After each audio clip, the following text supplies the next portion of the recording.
नमस्कार, आदाब, सत श्री अकाल, वेलकम, सुस्वागतम। आई मीडिया के सोशल मीडिया प्लेटफॉर्म पर आपका एक बार फिर से स्वागत है। पिछले वीडियो में हमने इस्लाम के उदय व उसके विस्तार को जाना। मध्यकालीन भारत की चर्चा के दौरान अब तक हमने भारत में सबसे पहले आए अरबों के आक्रमण को जाना, जिसमें हमने मोहम्मद बिन कासिम की चर्चा की। इसके बाद दो तुर्क आक्रमण हुए, इसमें हमने मोहम्मद गजनबी और मोहम्मद गोरी को जाना। गोरी की मृत्यु 1206 ईस्वी में हुई। इसके बाद उसी का उत्तराधिकारी, उसका गुलाम कुतुबुद्दीन ऐबक ने भारत की बागडोर संभाली।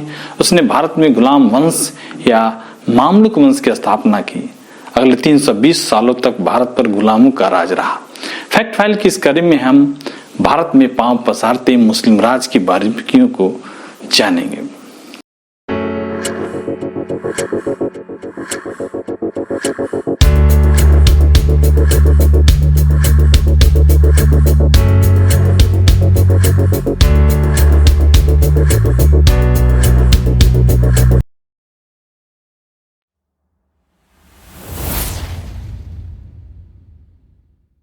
गजनबी और मोहम्मद गोरी की सफल सैन्य अभियानों के परिणाम स्वरूप भारत के राजनीतिक क्षेत्र में एक नई शक्ति का उदय हुआ।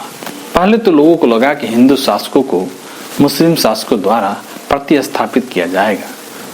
उनकी रहने की स्थिति, खाने की आदतों या भारतीय संस्कृति के अन्य क्षेत्रों में कोई बदलाव नहीं होगा, लेकिन यह गलत साबित हुआ। तुर्की के आक्रमण ने लोगों के जीवन के हर पहलू को प्रभावित किया। देश में लंबे संघर्ष का युग शुरू हो गया। नई शक्ति के आगमन के साथ भारत में ईरानी संस्कृति के दरवाजे एक बार फिर उसी तरह से खोले गए जैसे पूर्व मौर्य काल में। अफगान बलों के साथ ईरानी तरीके भारत आए और सभी स्तरों पर उत्तरी भारत में जीवन को प्रभावित किया। इनमें दार्शनिक सिद्धांत और सामग्री, साहित्य, साथ ही सामान्य खाने की आदतें भी शामिल थी। तुर्की के आक्रमणों के परिणाम स्वरूप आक्रमणकारी दिल्ली पर कब्जा करने में सफल रहे। दिल्ली अफगानिस्तान के रास्ते पर स्थित था। इससे तुर्की के लिए तत्काल आसपास के क्षेत्र में अपने क्षेत्र का विस्तार करना आसान हो गया।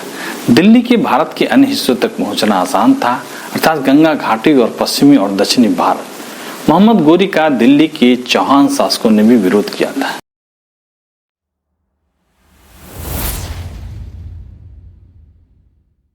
इसलिए जब 1182 ईस्वी में तराइन के द्वितीय युद्ध में पृथ्वीराज चौहान को हराने के बाद मोहम्मद गोरी गजनी लौटा, तो उसने दिल्ली को एक विश्वसनीय सेनापति कुतुबुद्दीन ऐबक को सौंप दिया। मोहम्मद गोरी 1206 ईस्वी में मृत्यु के बाद दिल्ली के शासनकाल और उत्तरी भारत में तुर्की के सुल्तानों को लगभग 300 वर्षों तक भारत सफलता का नाम दिया गया।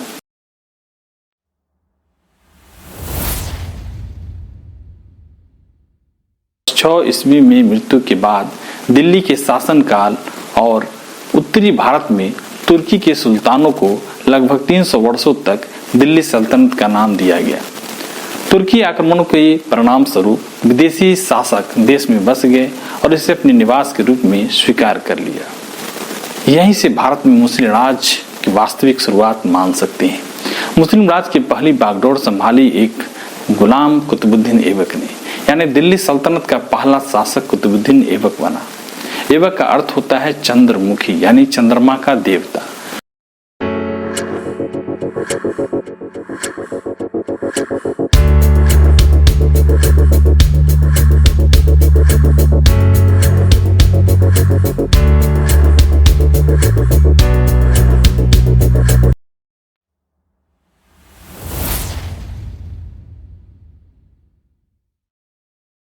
बारह सौ 6 ईस्वी में शासन संभालने के साथ ही कुतुबुद्दीन ऐबक ने गुलाम वंश की स्थापना कर दी। ऐबक का शासनकाल सिर्फ 4 वर्ष तक चला। ऐबक मोहम्मद गौरी का गुलाम था। कुतुबुद्दीन ऐबक ने मोहम्मद गौरी की मृत्यु के बाद स्वयं को लाहौर में एक स्वतंत्र शासक घोषित किया तथा उसने अपनी राजधानी लाहौर बनाई। ऐबक का राज्याभिषेक 24 जून 1206 ईस्वी में लाहौर में हुआ। कुतुबुद्दीन ऐबक में बाद में दिल्ली को अपनी राजधानी बनाई तथा दिल्ली सल्तनत की स्थापना की। कुतुबुद्दीन ऐबक ने सिंहासनारूढ़ होते समय मलिक एवं सिपहसालार की उपाधियां धारण की थी। कुतुबुद्दीन ऐबक को कुरान खां कहा जाता था क्योंकि वह कुरान का सुरीला पाठ करता था। ऐबक को अपनी उदारता व दानी प्रवृत्ति के कारण लाख बख्श यानी लाखों का दानी कहा गया।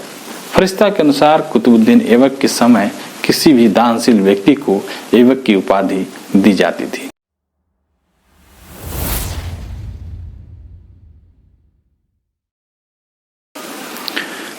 कुतुबुद्दीन ने दिल्ली में कुब्बत उल इस्लाम मस्जिद तथा अजमेर में 2.5 दिन के झोपड़ा निर्मित करवाया।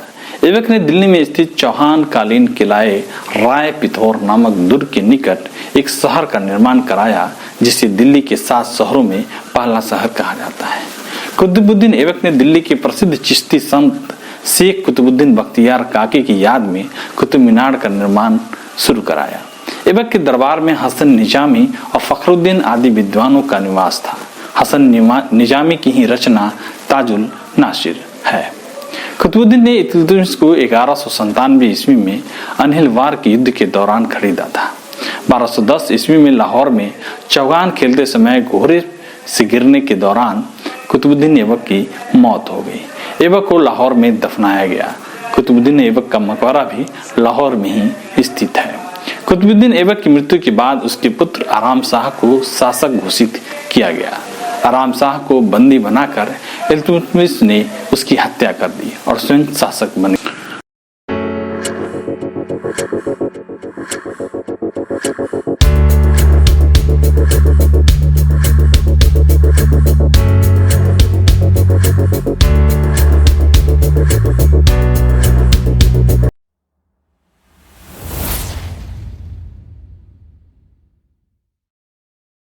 तो ये थी दिल्ली सल्तनत के पहले शासक कुतुबुद्दीन ऐबक की कहानी।